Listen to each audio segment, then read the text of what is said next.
You're about to listen to episode 69 of the Twin Sons podcast featuring RiotGMajor, the lead designer of the entire Shurima Block, including the most recent set, Rise of the Underworlds, which features Pyke, Reksai, and Ekko all being added into Legends of Runeterra.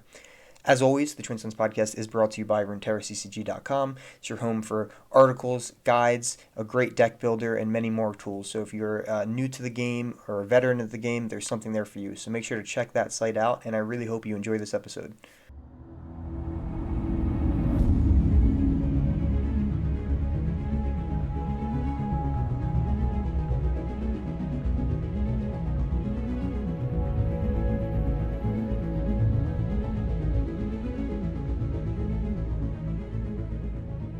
What is up, everybody? Welcome back to the Twin Sons podcast, episode 69. Josh is fully here again, back I in the am. building. Welcome back, Josh, again, 3 times in a Three row. times in 1 week, Two, 3 times in a row. Big things are happening. yeah. More importantly, let's get right past that. We have Mark, aka RiotGMajor, joining us for the third time as well, and Hello. he's back. He has designed this block, and now it is in its full fruition here. So, how are you feeling today, Mark? I'm good. Thanks for having me back. It's fun to get to chat about all the card design work we've done. So yeah, thanks for having me. Yeah, absolutely. We're super excited. So we're gonna try to keep this to like we did last time. We want to talk. There's only three champions this time, so we'll talk about those and then try to twinkle in a few other topics, some of the other cards. And I know Josh is freaking out because Echo's in the game, so I'm sure he's super excited to talk about him. Of So course. I guess just up first, I think we asked this question last time, but now, how did you feel about the initial release of Guardians of the Ancient as opposed to the base set? I think there was a lot of notes that I think worked out, and then I think some of it, kind of maybe landed not quite where we were hoping, and so I would say it's sort of mixed. Like I was hoping like the sort of geomancy, like Talia, Malphite stuff would kind of land with a bit more of a splash and that kind of thing. But obviously when you're playtesting, balance and health and stuff, that's a pretty small sample size compared to live, so it can be Right. hard to get those just right. Um, but yeah, I mean, I mean, balance stuff aside, I think, I, I think slash hope that most of the fantasy notes of things like Blade Dance and Chip and Geomancy and stuff was fun. And yeah, hopefully live stuff helps iron out any of those kinks that were getting in the way there. So yeah. Yeah, I mean, it kind of answers all three of the questions we have here, Josh, pretty much. I think so. Yeah, so I think what worked best, I think everyone would unanimously say, definitely Blade Dance turned out to be probably the most powerful thing there. Did you guys kind of see the same thing going in? Was that what you expected to be the best coming out, as in terms of best being competitive or most played? I don't. I'm trying to remember the power risks we had. I mean, I think we had identified Blade Dance as kind of a feast famine risk situation Hmm. where like proper counter setup can defeat it, but like obviously like if you're not prepared for it, it can run you down pretty quickly. And so we had identified that risk point. I don't remember where we tiered it in our like power estimation rankings, but yeah, probably someone on final or live could probably answer that better than I could. Be awesome to see power estimation rankings before release. I'd love to see some of those numbers. I mean, a lot of it's like basically about it's a mix of like risk assessments, because we're not, it's kind of a mix of like there are some things trying to push and some not, and then sort of on a separate axis, it's like how risky is this that it's going to land where we want it to land. Hmm. And I don't remember where that landed in terms of like where it was in the power, but it was high risk on we're not sure if it's going to land on the Oh, on wow. the intended target. Yeah. Oh, that's pretty cool. Yeah, no, we talked about pretty much everything from the last release because it was, a smaller release. So we got to talk about a lot of the cards, including some of the smaller cards like, I mean, small is not the right term, but Merciless Hunter, not being tied directly to a Yeah. champ, but just being a powerhouse. And that card's seen a ton of play. I mean, there's been a lot of now staple cards from the last two releases. So it's cool to see, your designs like fully in in the meta now. Yeah, a lot of times for, a lot of the later set development, the part of the work involved for the sort of environment expert final designer types is figuring out where they want power within each region to be delivered. And Merciless Hunter was definitely one of those ones we identified as like this should be one of these sort of nexuses of power for the Shurima region in general. So Yeah. that was very intentional. Yeah, I was abusing that with the list today, so thank you, thank you for that. Yeah. Josh, you want to jump right into the champions, I guess, right? I mean, we have a lot to talk about. I mean, there's three new ones and a lot of other spicy cards, so. There are a ton. So I guess we could start right at the base of the set. We could go right to Shurima. Um, I guess yeah, might as well start with the champ. We could go with Reksai. So when you were designing her, well, I want to say before we get into the champs, you guys threw me off with the Underworlds for Oh, yeah, good this point. last set. I was like Underworlds. I was like, oh, Zareth definitely rising like from a fallen relic or Mm. whatever it was. I thought it was like, oh, I thought that could be the Underworlds. But then you got like, oh, under the sand, under the water, under like in Zon, like in the depths. But Sneaky. That was pretty so sneaky. yeah, yeah. Gotcha. Yeah. So with that point, I wanted for Rek'Sai. It seems like you guys really wanted to go embrace like the in the sand, out the sand. So like, was that like your focus at first? Yeah. Yeah, we designed Rek'Sai and Pyke together, and the sort of TLDR was very much that kind of shark fantasy. And for Rek'Sai, that's like using the desert sands as kind of a metaphor for water. It's like she's the land shark group, and Pyke's more Hmm. the proper sea shark group. And yeah, Rek'Sai, like over all the iterations we've done since paper, they've basically had some form or interpretation of coming in and out of the sand in some Hmm. way, and that took a lot of forms, but yeah, this one where it's interpreted as like diving back into the deck and coming out of it was sort of the one we landed on to fit some of the other themes with lurk and predict and stuff like that. Real quick before we move on, can we hear any of the previous designs? Yeah, I mean, let me think. So there was a time when Countdown was called Buried, and it was more Ah. used in Flickr states more often, and it was designed more around units. And so Hmm. the land sharks were basically self-flickering units that were like diving under and over the sand.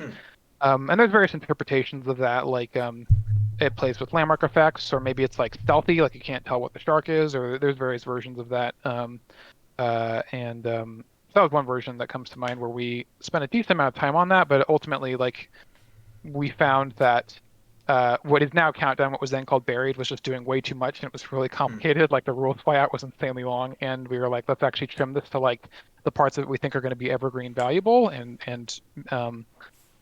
so in our case, we were like, well, having tools to make landmarks temporary seems like a thing we're going to want as we continue to make landmarks. And so that was really where we put the focus on that mechanic. It's so interesting hearing about the possibility of units being like you can't tell if it's which one is there and things. Because I remember when we talked to Sean a while back talking about Nocturne is having a whole blackout effect of the board and things, and I'm waiting for one of those effects to make it through the game from design. Yeah, But I can imagine they're pretty tricky to to nail down. yeah. I think that's one of those areas where it's really exciting, but also high cost. And so you're going to want Hmm. to use it in a just the right spot where it really can be used in a lot of cool ways. Yeah. Yeah. Yeah, it's gonna be crazy. So I guess more besides just Rek'Sai in general, but like the lurk mechanic overall, you talked how it was buried things at first, but when you started designing lurk fully, did you know you were gonna try to incorporate that with Bilgewater right away, or what was the inspiration behind the just the base keyword? Yeah, a lot of the explorations for the patterns are sort of trying to find where we can thread the needle between a sort of thematic hook and finding a mechanical hook for it. And in the case of Lurk, it basically was inspired by that sort of shark motif. And it's like, is there a shark mechanic? And if there was a shark mechanic, what would that be, basically? And that that took us to a design space where on in the paper plate that like literally we would play test with little cardboard cutout paper cards, and I drew little shark fins on the back of them, and this kind of paired with predict, and we were trying to like playing with various hooks on that where it's like in the first version it was like when the top card of your deck is a lurker, you can see the shark fin, and Ah. you couldn't tell which shark it was, and that was one that like it was like really combo focused. It was like it did a lot of crazy things with the top card of your deck. That ended up being complicated to present and very hard to balance. Hmm. But we liked the general idea of sort of people being afraid of what's going to pop out of the top of the deck and that kind of that vibe. Yeah. And obviously, like pairing with Predict, we thought was pretty cool. And there's sort of a I don't know if it's actually coherent, but I think it's kind of fun that it's like I don't know. I'm someone who really likes deep, but it's like I think of the sharks as like the kind of Jaws movie where it's like they're more right at the surface, like killing people off their boats, Right. whereas like the deep monsters are these like abyssal creatures way at the bottom of your deck. Like the sharks are like lurking just beneath the surface and they're going to jump Yeah. out. And so that's kind of where that angle went. And the overall kind of emotions we were hoping to grab was one that was like a lot more aggressive, Hmm. more of that like bloodthirsty pack hunt kind of feel, and not as much of that like we wanted suspense, but it to be more of an action-packed suspense and less of that kind of Right. like long-term dread vibe that Deep goes for. Yeah. It is funny seeing like two different fish tribes in the same region, but they're so unique in both play patterns, but also Right. like Yeah. the actual fish are just they're all these like surface level fish, and then deep is just chaos. Yeah. That was definitely a conversation point of like, is it going to be confusing and is it good to have both? And it's tough because like, on the one hand, it's like people really like Deep, Yeah. and does that mean we want to make more decks like Deep for Bilgewater players? And then on the flip side, it's like, well, since they're already Deep, you shouldn't make another one. That kind of tension was a little tricky, but yeah, we were pretty excited for the mechanical and thematic space with the sharks there. So yeah, hopefully that's fun. Yeah, it's definitely been fun so far. I've tried it quite a few times, but I've been more on the receiving end of getting smacked by it today. So, Josh, you want to take the next one? Yeah, so we were wondering basically, so Lurk has a lot of obviously you know how Lurk works. So we have a lot of followers that build up or even champions that build up, scale up. There's multiple finishers like with Overwhelm.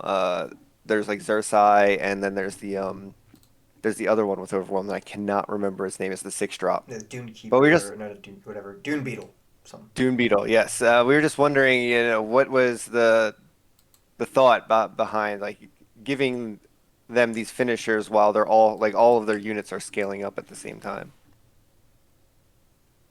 Yeah.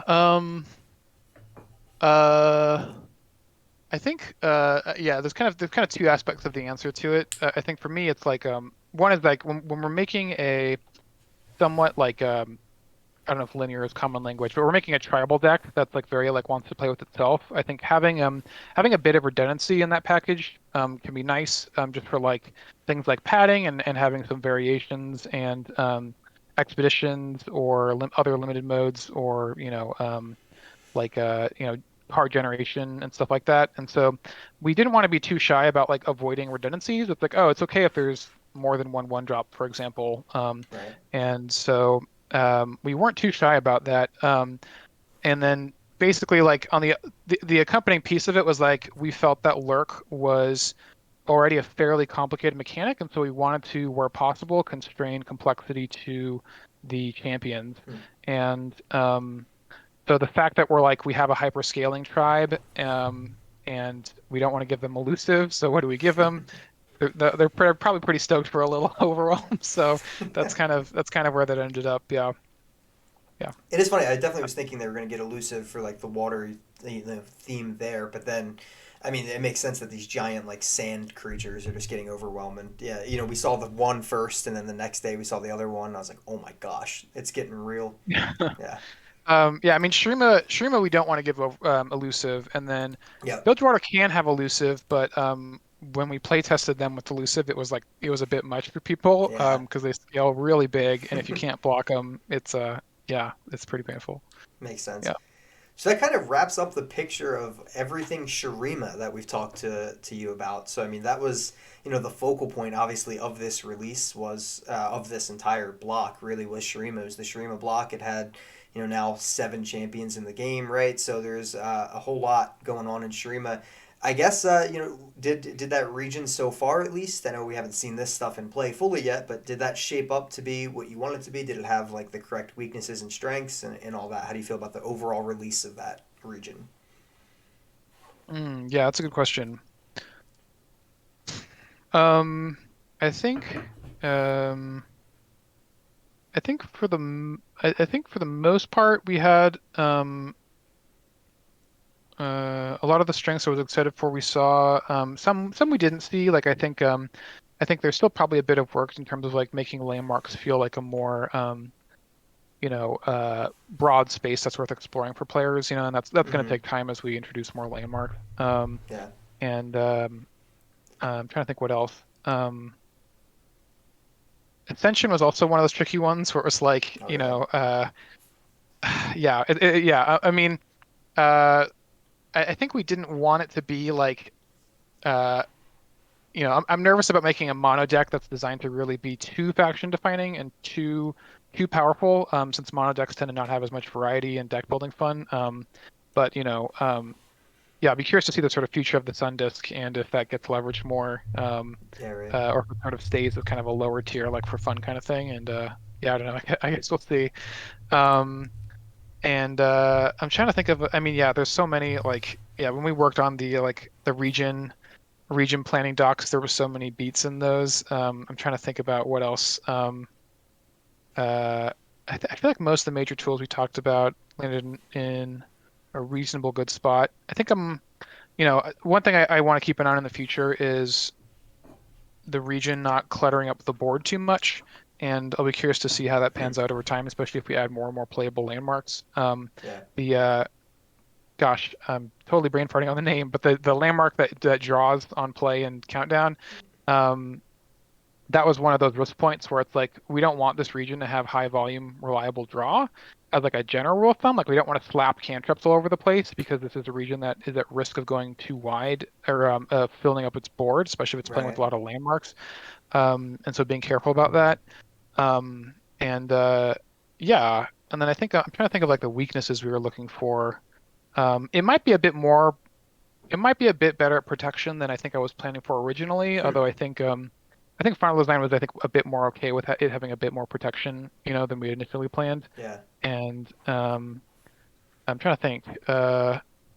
Um, yeah, I think that's most of the major beats that come to mind for me. So I'm trying to remember from all these docs we had a long time ago. Oh, I think sure. we also had a point of like it not feeling like it had too much of a mana affinity, and one of the ways to express that is things like, it doesn't ramp or get Right. spell mana in meaningful ways, and then additionally, um, it is probably it's not supposed to be very good at high end of the curve. Like if you're in a Shurima deck and you're at 10 mana, unless you're particularly weird deck designed for it, like maybe Nasus, like you should probably Right. not feel like you're in a good spot. Like you don't have a lot of good finishers to choose from, and that was by design.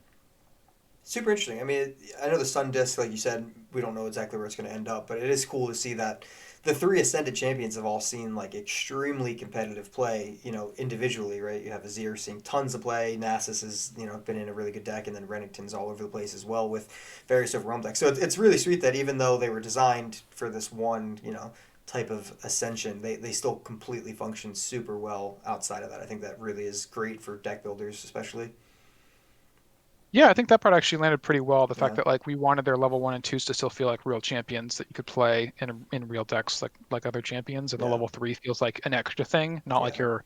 not like you're compromising your lower levels for it. So yeah, I think that actually did land. So Yeah. yeah, that was cool. Josh, you want to move on to Pyke here?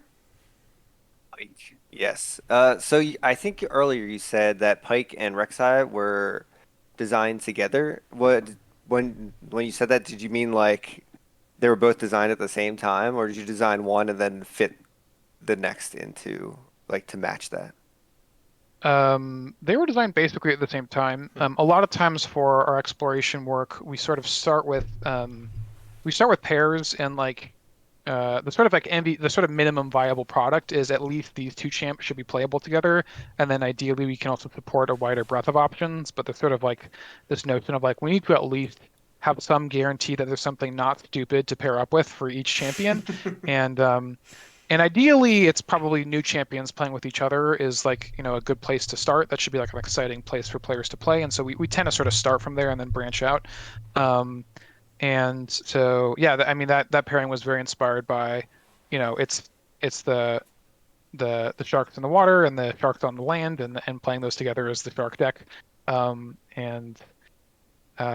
Yeah, I mean, yeah, they're basically from paper playtesting, they were basically tried in the same deck. Hmm. Yeah. Yeah, it's interesting because, like you said, that, you kind of design them side by side a little bit, but they can also, sort of function on their own. Already you're seeing some decks, just running Pyke, just running Rek'Sai, and, obviously you see the pairing together too. But I think one thing that's done pretty well is that you really showed the assassin ace, like the assassin style of Pyke, to live as well as just he's not just a tool for lurkers to fill out their strategy. He's like this absurd, just assassin board wipe monster.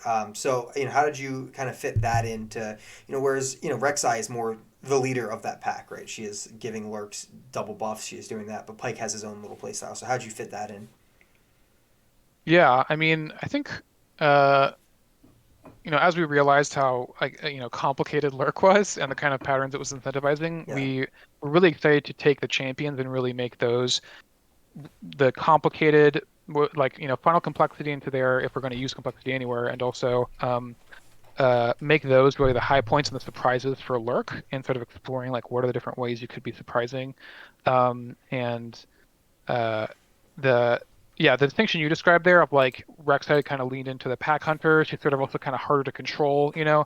And then on the flip side, there's like Pyke, who's more of this like brooding. He can come out as a removal spell, and getting those assassin vibes was like very very intentional. It uh, I think uh, it's a little tricky in the sense that like I think Rek'Sai is sort of Assassinate also in League, so we didn't want her to Mm. just feel like a support, and so we still tried to make it so when you're playing Rek'Sai, you're excited to attack, and she still does a lot of damage, and so that's Right. why we iterated towards things like she's very above stat, and because of level and recalls or whatever, but also just like making it so Rek'Sai is still getting a lot of kills while leading the tribe, and Mm. you're being forced to block her, and that's still hitting that note basically. But yeah, like Pyke was very much like it should feel more assassiny, more suspenseful, and we wanted to get that multi-kill fantasy in there somewhere. So that was definitely the emphasis for his level two. Oh yeah, I mean that reveal video. I remember everybody, reading the cards because they were getting spoiled on the day of the seasonal. Everyone's reading the cards, trying to figure out exactly what it does. They drop the reveal video, and he's just like chain kills an entire board. I think that was like the mouth drop moment of that day. At least everyone was like, "Wait, he does what now?" Yeah, yeah, yeah. Those are fun plays when they work. Yeah. Yeah, he's pretty strong. Um, so do you think they'll end up existing outside of each other at all? I mean, I know they're designed at least a little bit for each other, but It's hard to say. I mean, I think um, usually, I mean, it's not always the case. Like sometimes you can find exceptions, and that's really sort of the golden goose. But often, when you're the more uniqueness you're going to get into a pattern, the harder it will be to make it play nicely with other things. yeah, Unless you're like doing bizarro things like adding a bunch of like or clauses to cards or something. And so, you know, decks like Deep and stuff, they kind of pay this trade-off of like we're basically able to make a very coherent, thematic, and unique experience by going all in on this mechanic that doesn't make sense otherwise, right, and is hard to play with other things. And so, I think as we start making sets that are more cognizant of like how many champs are coming out in any given release and stuff, we might be able to more strategically place them to be more modular or something. In the yeah, case of something like the Shurima set, it's like the big set most important job. It could be maximizing things like putting all the linear champs into there, but for us a lot of it was like um, the big Shurima drop needs to it's like one of its main MOs needs to be that Shurima feels really functional, yeah, and part of that is actually funneling modularity into the initial drop. And so there's a tough trade-off there of hmm. like, we could move more and more modular champs into the secondary releases, but then that risks making the first release feel like the cards here aren't actually good enough to play with. Wow, And yeah, so that was a tension we were kind of playing around, and it's tricky there. I think our hope was that hmm. um, we would have a good amount of like revitalizer cards and epics, and also hopefully Ekko feels a bit more flexible. And Compared to Deep, also we tried to make the level up conditions a bit more modular. Like maybe you could Yeah, make, as you were alluding to, like a weird deck that's like about cheat striking for Pyke or about pumping Rek'Sai or something, and hopefully yeah, those exist. But that was sort of our attempt to kind of be like, here's a deep deck that maybe has off builds too. hmm. Hopefully, we'll see. Um, but obviously, like if you want to go in on this lurk mechanic and the sort of theme and all the things that represents, it's going to be hard to make that like super modular. It's like Yeah. like throw an Ekton in here. It's like it's hard to balance. Sometimes you get it, but yeah. not everything can get that. It's interesting. I'm like trying to think back of how this release was split, and we had Talia come out first, and obviously a good partner for her is Malphite, but also Lysandra as well fits her pretty well, and she was out originally, and then obviously Ekko is pretty dang good with Zillion right now. At least that's a pretty obvious pairing as far as the prediction goes. But also Zillion could kind of exist with Kindred and a few other just as a support champ. So it's definitely interesting to see like they weren't fully tied together, Talia Malphite and those two as Pyke and Reksai were. So it's kind of interesting to see how, yeah, they weren't the most modular champions, but they still could have a decent amount of flexibility. So yeah, it's super interesting to see how this set was designed, and how that release got split up and going forward how it's going to be as well. Yeah, I mean, in the case of Shurima, also like we really wanted the big drop to have the Ascendant theme really come through, and so Right. that Right. that ended up causing a lot of secondary decisions to basically already be made to support that. Hmm, So that's fair. Josh, anything else from Bilgewater you have? Bilge. I guess we could talk about the Jawfish. He's very reminiscent of Riptide Rex, and Riptide Rex has kind of fallen out of flavor. So, so like, was Riptide Rex an influence for the Jawfish, or yeah, I think so. I mean, it's yeah, there's always that needle to thread of like this card feels like it belongs in its faction, but also is not redundant with things in its faction. And Hmm. in the case of Jawfish, I think um uh that callback like was intentional, but hopefully it feels different to play and you put them in different decks. Um, Something like, the power differentials there is one that like we're not really going to react to that quickly on the card design stage, where it's like Riptide Rex is not good now, but if like if he got buffed in a patch or two, like we might be having a totally different conversation. And so we Right. tend not to like try to preempt all of those conversations. It's more like, hey, like the question for us is like if Bilgewater is going to bring a finisher to this lurk archetype, what's one what would be a fun and effective way to do that? And Hmm. for us, it was like, well, um, we have a bunch of like 8/2s on the board, getting them all, striking everything, was I think a sort of fun interpretation of like the kind of like Riptide Rex kind of finisher mechanic. And we that yeah, that card definitely uh I think I think it was one of those cards that like we ended up like its paper version had to get nerfed several times because it used to be like good stats, and I think it was like 7 cost, and it was just like when this thing comes out, like people were running it even in not lurk decks just because like a decent stat line that strikes randomly on play was like actually already pretty Right. good. And so I was like, oh wait, hold on a second. So yeah, yeah. That's pretty funny. Yeah, make sure it's got like a two attack instead of something that can actually just smack right away. Yeah, I mean, if you're playing Lurk, it's probably coming out, 8/7 or bigger, probably Yeah, if for you're on sure. turn 8. So yeah. Yep. Josh, I mean, Echo's your one of your mains in league, so I gotta let you jump on his first question. I mean, he's your boy. yes? So Echo. So usually, I've played League a decent amount. So for most of the champs, I obviously am not predicting the champ. I'm not saying that. I'm just saying I Good could get like pun. a grasp of what you guys are would be going for. Echo, I had no idea how that would even be represented in the card form. So like when you tried to tackle him, did you look at lore? Did you look at kit? What were you guys just trying to represent like from the start? Yeah. Yeah, I would say like basically the decision to slot Echo was really inspired by the idea of like him and Zillion both being kind of time mages that work together was really exciting to us, Hmm. and time just being a general theme for the region. Once we got to Echo and actually were like working on him proper, we're like he has so many cool things in his kit that we were really excited to bring Oh those yeah. out. Um, I think I think like I think 3 of his abilities have representations or something. I can't remember. It's like several pieces actually ended up shipping, which is cool. Hmm. And like the elephant in the room was really some form of that rewind effect, right? Like that ultimate chrono break, and Right. Right. that went through a lot of iterations. But something like that was always on his kit, basically, like in every stage. It's like if Echo's high moment is not rewinding, we've done something wrong here, and um, it's the other things I think were kind of um, I don't want to say secondary, but it's like we want to get as much as we can, and so it's like I think we didn't get his like dash, for example, but we're like that's not as important to us. Right. And then like his W was one that sort of happened to kind of fit the predict themes, where it's like kind of this called shot mechanic, and we're like, oh, that'd be fun if the called shot like paired with predict in some way, and so it went with that, put strong thing in the deck mechanic.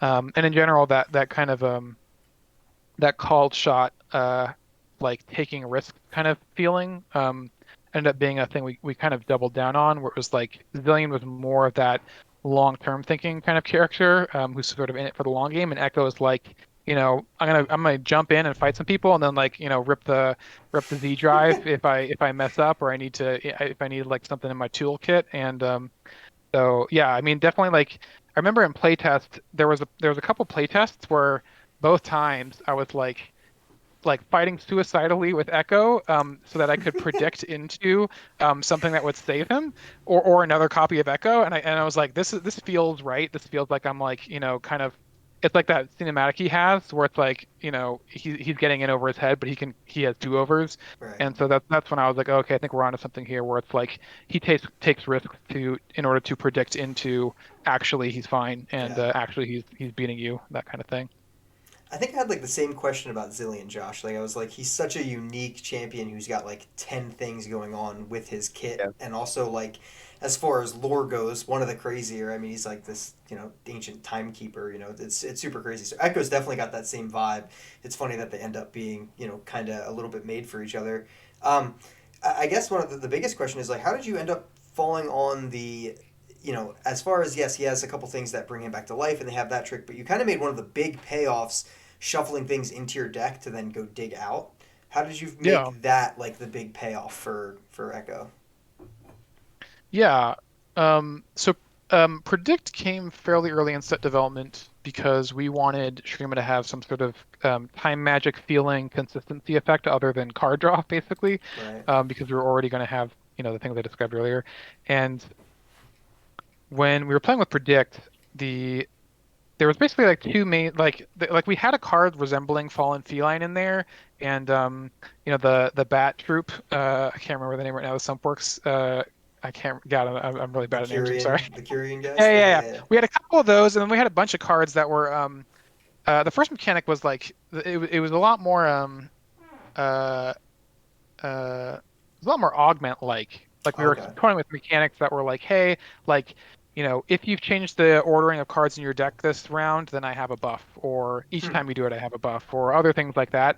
I think the end result of that resembled a lot of other mechanics more than like when we just did the Fallen Feline loop. It was like, oh, this actually feels like Hmm. it's just for predict. Like this is a really unique pattern and it's really satisfying.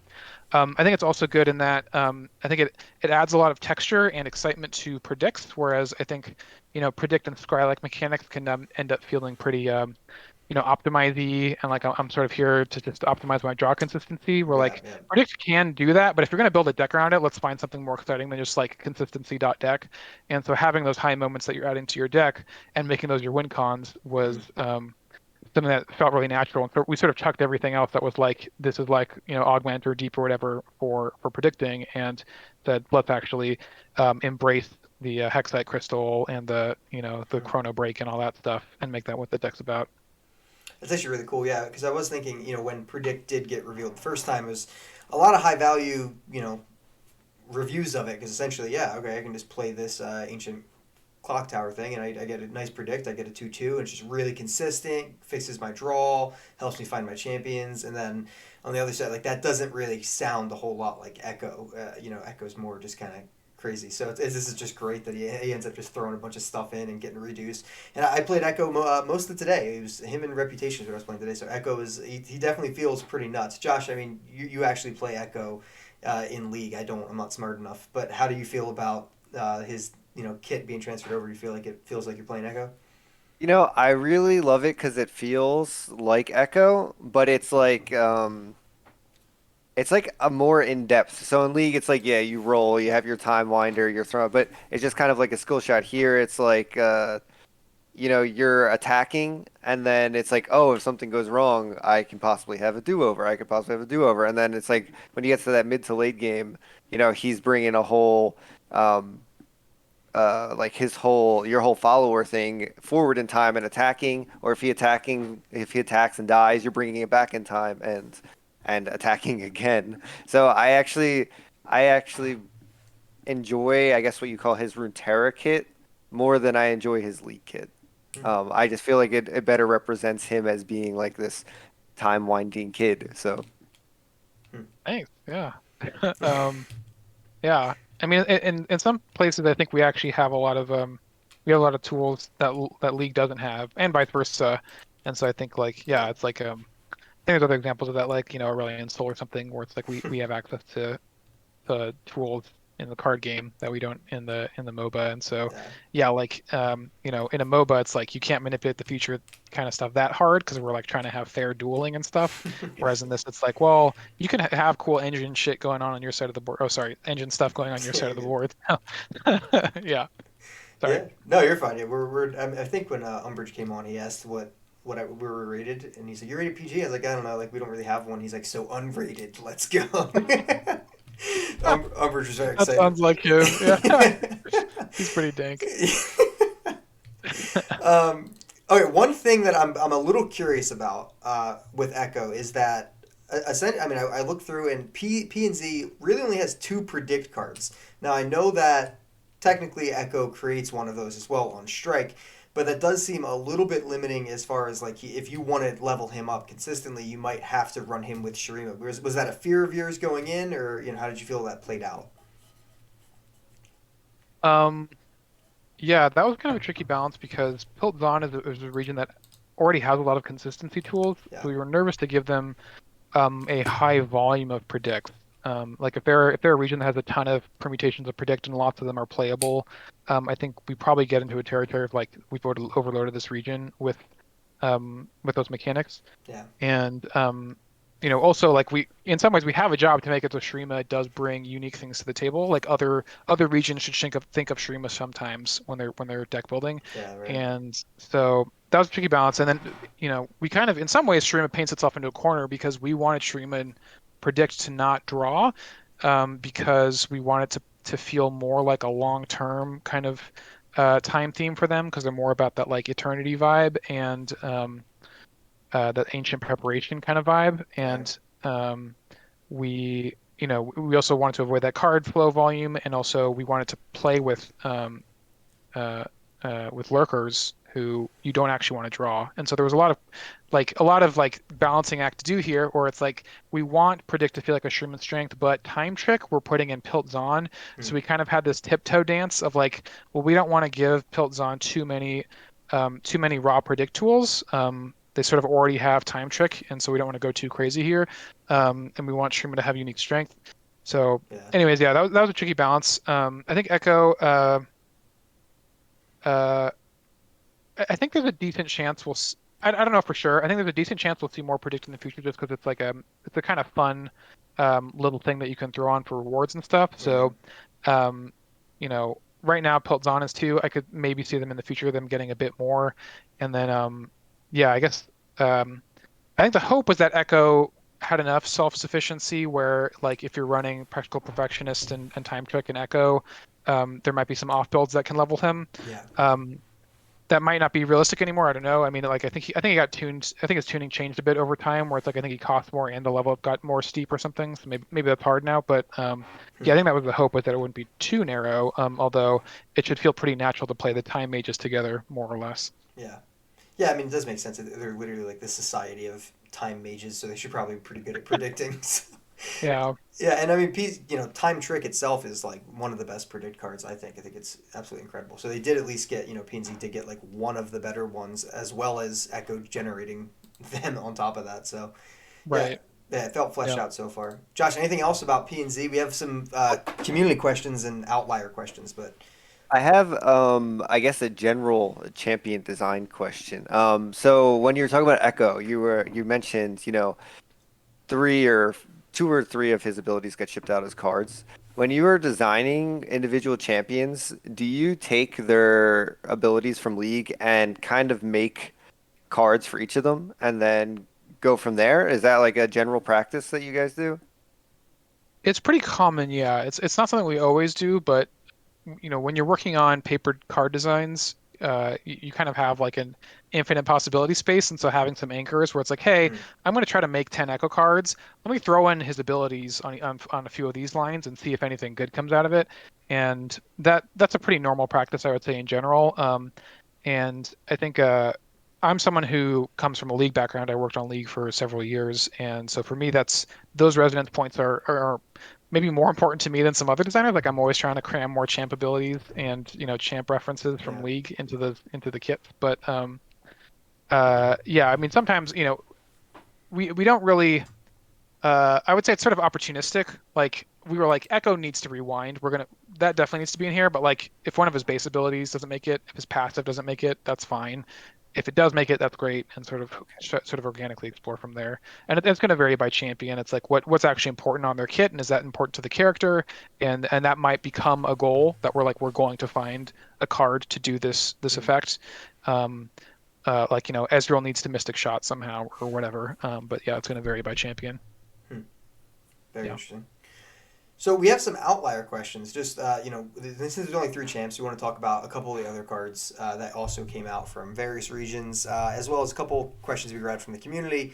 But I think every release that I can remember, there's always one card that sort of has like a break the internet type effect. Like Swole Squirrel was a big one.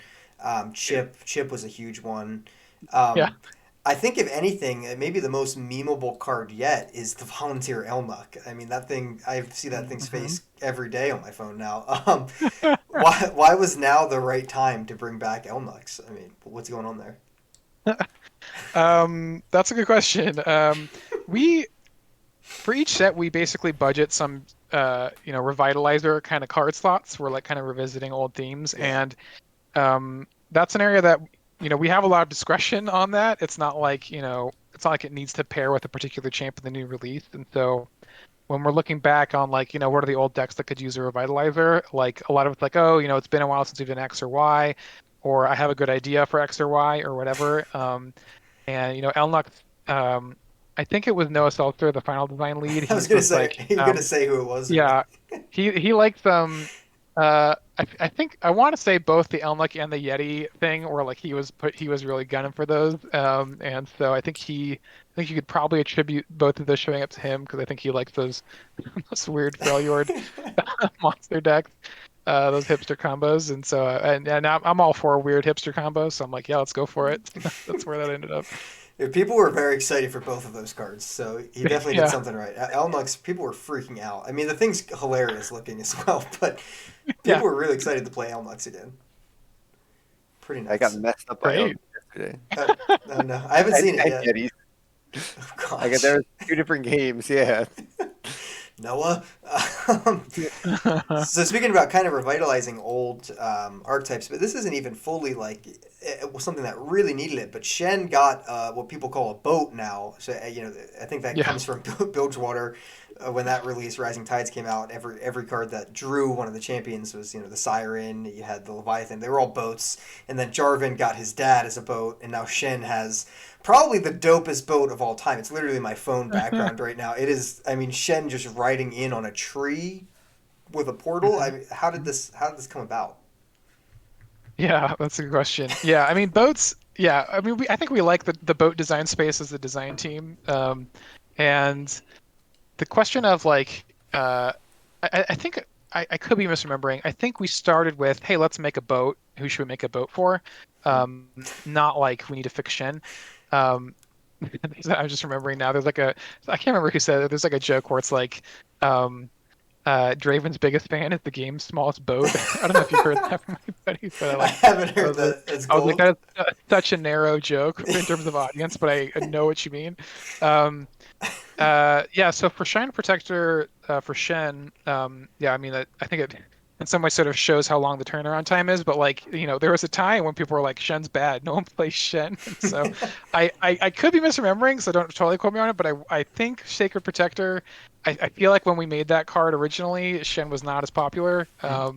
And so like, throwing him a bone seems like a fun thing to do. Um, and yeah, I mean, Ionia itself has had a lot of ups and downs in terms of whether it feels strong. So Yeah.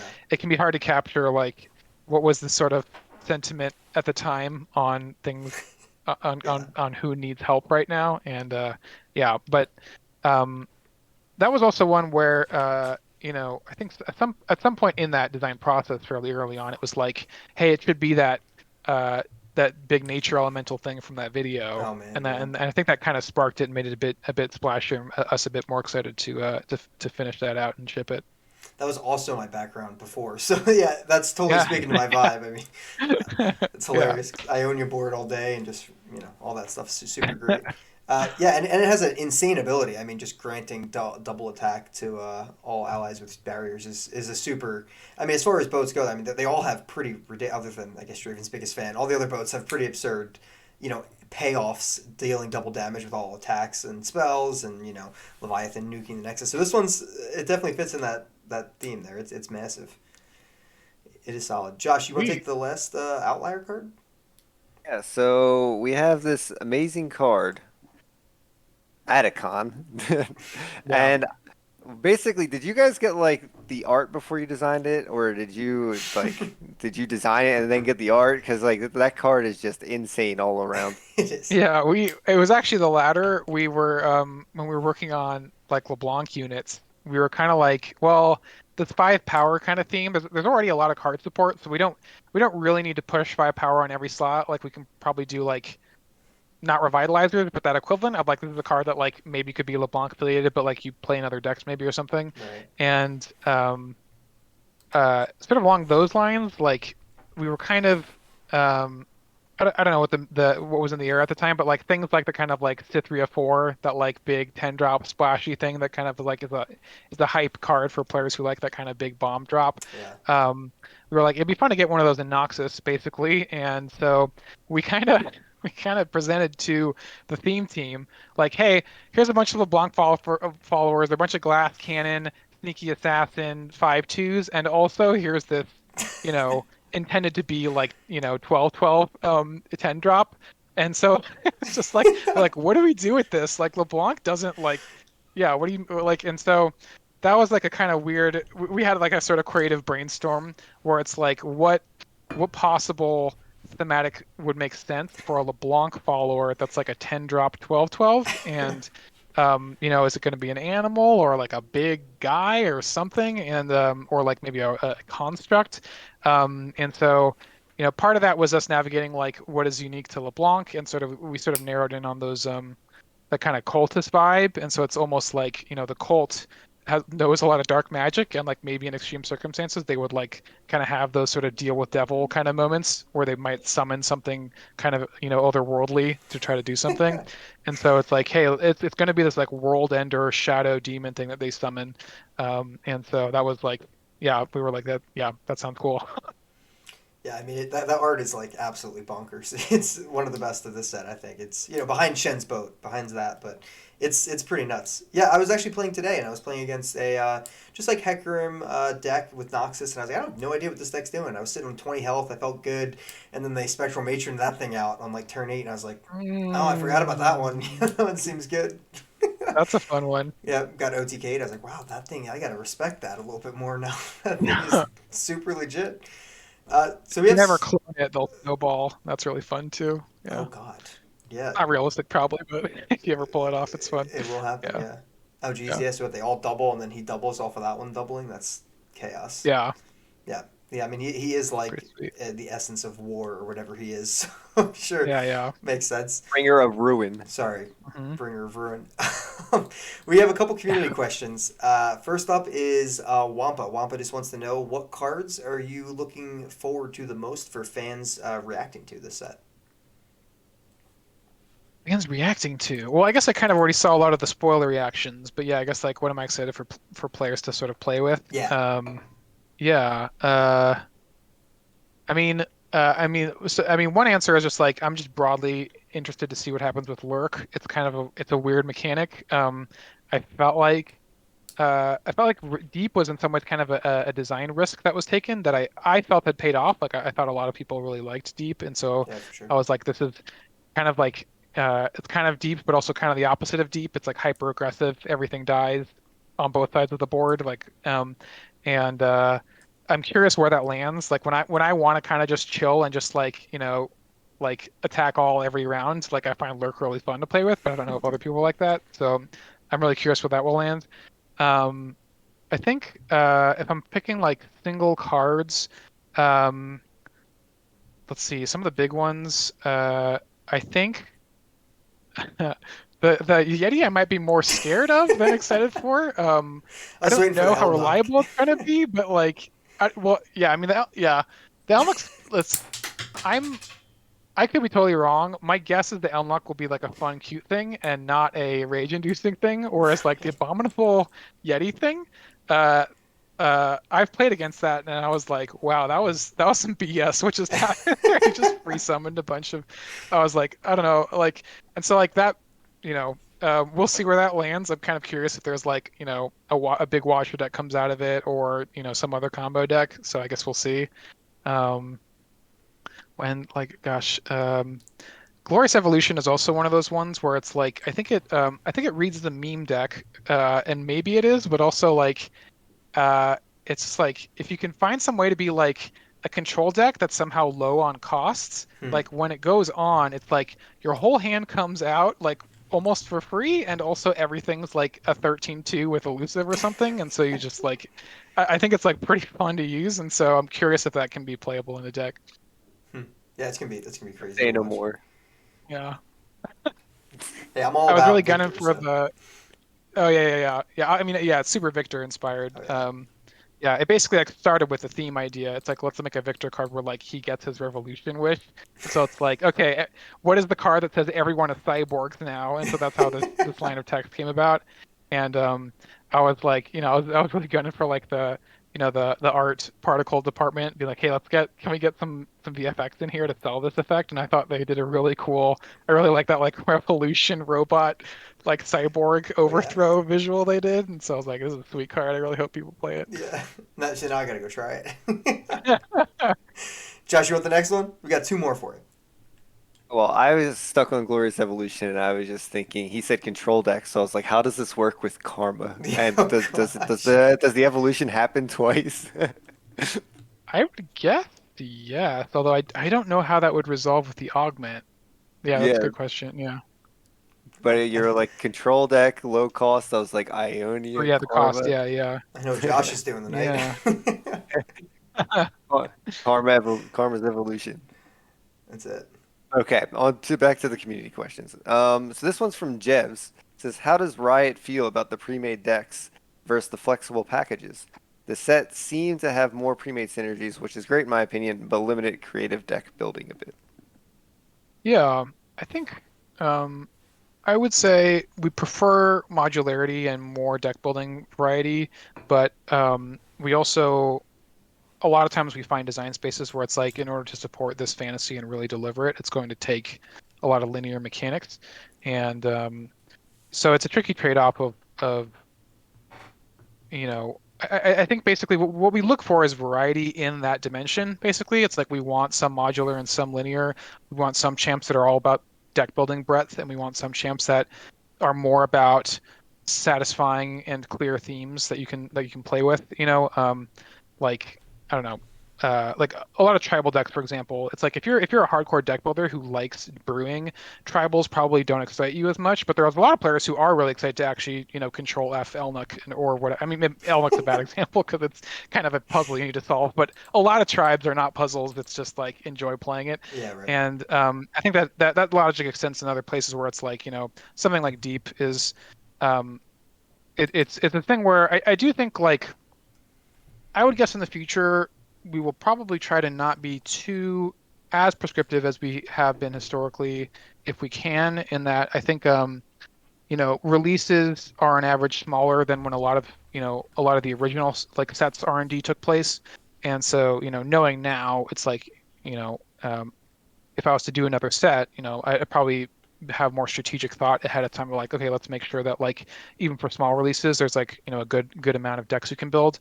I think the hope is that like the epics and the revitalizers would help with that, but also I think you know my impression in general is that like people really anchor around the champions, and when they say they want more deck building from a set, I think what they mean is they want champs that can be in multiple decks, not just that the revitalizers are getting them to rebuild old decks or remix decks or something like that. Right. So I mean, I'm someone who likes remixing old decks a lot. Like I'll often get like I still like playing deep, for example, and so I like when deep cards come out. But Yeah. yeah, I think we'll probably always have some mix of both. I would guess in the long-term trajectory, we'll try to bend a bit more flexible in the future, but also like I think for a lot of players, it has value, and it's also a design tool for us to make really coherent fantasy experiences. Yeah. Yeah, I definitely Yeah. see the plus and minuses of both, so that does make sense. And there's players on both sides of that. Some people just want something that's just really solid and fun, and just unique to play, and they love that type of stuff. And then others want the puzzles. So we got one more question. It's a little bit deeper, but we want to just cruise in asks. He just wants to hear about the internal playtest and like feedback loop. So how we did hear a decent amount about essentially the paper copy of the game here and testing out. But can you go a little bit more in detail with that? Sure, yeah. Playtesting is a super critical part of every step of the design work. There's basically different stages of development for a set, and really early on, I would say generally like the later on you are in the process, uh, the more people get involved in playtesting, and the more like it resembles live. And so like in really early development, we're using paper and dice and damage tokens, and it's very like you need to kind of role play as if this was real and pretend you didn't see that and all this other stuff. And Right. it's very hard to get people who aren't really fluent in that space to like understand what's happening. And so those tend to be very like just the design pod playing with each other. And then the next step is kind of digital prototyping. That one is one where cards are still probably pretty sloppy or buggy. Their templating's all off. There's no art. Themes are all temp. And we're really just there to kind of test out patterns. And so that one Hmm. is still mostly the design pod, and then probably incorporating a bit more of the other designers, just to sort of gut check like, are these patterns promising in the future? Right. Then we move into sort of a stage where these cards are starting to resemble real cards. That's where we might get like, all the designers and maybe some of the artists and producers getting more eyes on the set so they can start thinking about what they would want to do with the set. And eventually we get to a point where it's like all these cards are pretty playable, they're pretty stable. Maybe they have art now, and so this is the stage where we can start getting like lots of people can probably start playing this. The entire game team or some large subset of it can start playing here. Right. And then as we're nearing release, it becomes more about like stability and polish and like are these particles good and stuff like that. Um, the design stuff is very, very feedback intense, where it's like, after a playtest, you'll often get pages of notes, or there'll be a roundup kind of huddle where we're going to talk about what were the major problems here, or what's working, what's not. Um, and that stuff, it's like moving very fast. It's like, hey, we playtested this once, and we're going to redo the entire deck because of how that playtest went. And then later on, it becomes much more tactical. It's like, oh, like let's switch this from a play to a summon or whatever. Right. Right. And so that's going to vary. And also the nature of the feedback gathering varies, where early on it's very, quick notes and sort of huddle. And then by the end of it, it's more like, hey, 50 people playtested this. So now we're using things like surveys and spreadsheets and stuff to try to gather feedback. And so that also scales. Hmm. Yeah. Yeah, that's super interesting to hear. I never really understood exactly how that process worked for a digital card game. At least it's definitely a little bit different, like you said. But I love that there's a paper copy. That'd be super fun just to bust that out, just scribbled paper. Love it. Yeah. There's somewhere in my work desk, there's probably a couple paper decks. There'll be a fun like time capsule open up. I'm Oh still not yeah, back I'm still working from home, but yeah, yeah. it'll be fun to see those again. I was gonna say you could also just eBay those. You can find those on eBay if you guys want to check them. Yeah, we'll see. Yeah. I don't want a red dot to appear anywhere on me. I have one more question I'm going to throw in that wasn't on it. This is the end of your designed block. Are you staying on the team? Anything else that you can say about what's going forward? For you on Runeterra. Yeah, so my focus right now is kind of more on I guess I would say management and leadership kind of stuff. Nice. We've uh I mean, it's like, yeah, this is all very game devy, but like, we've hired a lot of people recently Yeah. and we have a lot of processes that actually need to change. And so, a lot of my work these days is actually just like making sense of that and uh, trying to figure out like how we can make design more sustainable and structured. And yeah, it's maybe not as like exciting work. Like I'm not showing off any products to players, but like, Yeah. yeah, a lot of it for me is like, let's get this team into a really like reliable, sustainable design engine of collaboration and good sets. And so that's kind of where my focus is on, and I'm not directly like making the cards themselves right now. Nice. Yeah. Very nice. Well, good luck with that. I mean, really, Thanks. your team's been incredible. I'm sure the guys you've added have been awesome as well, and you're gonna do a great job leading them. Thank you so much for coming on again, Josh. Do you have You. anything else you want Thank to say you. here? No, he's answered all my questions. I am thankful to finally be able to talk to Yeah. you. Welcome to the podcast. Yeah. Yeah, At he's one been on point, more you were on more episodes. than I was. Yeah. Well, welcome. I Yeah. mean, thank you so much for just being on the show 3 times. I mean, it's been Yeah, awesome. my pleasure. Yeah, I really appreciate it having a chance to talk with you guys. Yeah, it's been great. Yeah, Been thank you. fun. I know the community thanks you so much. I mean, they love hearing these things for sure. They're super excited whenever we get to announce something like this, and they're just ready to dive right in, and I'll get right to editing right now so they can listen. So appreciate it. Thank you again, and good luck. Awesome. Yeah, thank you. Appreciate it.